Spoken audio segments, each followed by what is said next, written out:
తీజ్ పండుగ సందర్భంగా Hyderabad tank bund పై బంజారాలు సంప్రదాయ దుస్తులు ధరించి నృత్యాలు చేశారు.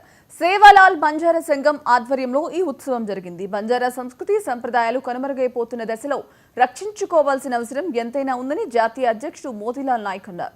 గత ప్రభుత్వాలు తీజ్ పండుగను గుర్తించలేదు. ఇక ఈ కాంగ్రెస్ ప్రభుత్వమైన తీజ్ పండుగను గుర్తించి సెలవు దినంగా ప్రకటించాలని మోతీలాల్ నాయక్ కోరారు.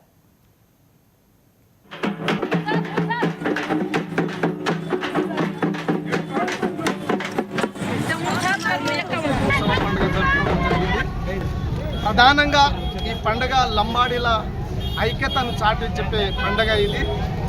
అయినా కానీ ఈ యొక్క పండుగ పీజీ కాలేజీలో పెళ్లి కాని అమ్మాయిలు విద్యార్థులు 9 రోజులు పవిత్రంగా ఎంతో పవిత్రంగా మూడు పూటలు నీళ్లు పోసి 9 రోజులు ఒక్కొక్క రోజు ఒక్కొక్క పూజలు చేసి సేవలాల్ మహారాజ్ మీరమయాడి ఆశీస్సులతోటి వాళ్ళని పూజిస్తూ పవిత్రంగా ఉపవాసం ఉంటూ ఎంతో పవిత్రంగా జరుపుకునే పండుగ ఇది.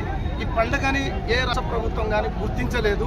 ఖచ్చితంగా ఈ పండుగను గుర్తిస్తే మా జాతి దేశ భాష కనుమరుగైన తరుణంలో ఈ పండుగ జరుపుకుంటే మళ్ళా పూర్వ వైభవం వస్తుందనే ఆశతోటి సేవాలాల్ బంజారా సంఘం ఆధ్వర్యంలో పీజీ కాలేజీలో జరుపుకోవడం జరిగింది.